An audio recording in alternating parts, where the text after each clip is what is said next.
Monotony is not life, monotony is the nature of the mind. That is, if you left your mind loose without knowing how to employ it. So if you do not know how to use it, mind will use you and consume you. So the whole spiritual process is just that.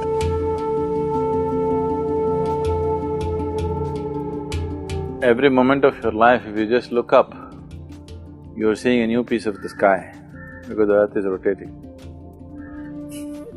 Isn't it? Every moment if you look up, you're seeing a new piece of the sky, it's very exciting.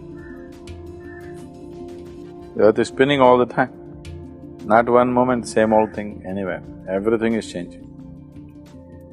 If you're alive to life, you will never know any monotony in your life.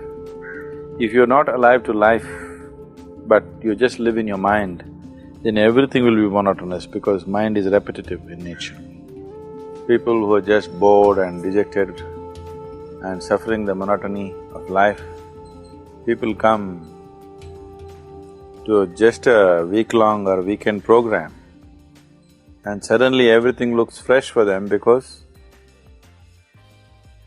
the cataract on their eyes has been cleared. So, the cataracted mind has been cleared and suddenly they find everything is beautiful for them all of a sudden. Particularly people who go through the Bhavaspadana, for them they go out and suddenly they're excited about everything and the same old things. So, what is old essentially comes because of your mind, otherwise there's nothing old in existence. Modern science is proving to you beyond any doubt, there is no such thing as old anywhere.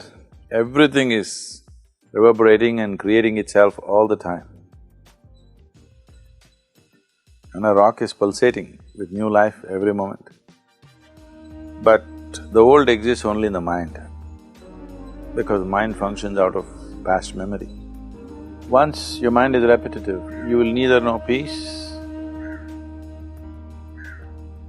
nor joy, nor wisdom in your life. Each time you meditate and go beyond this repetitiveness,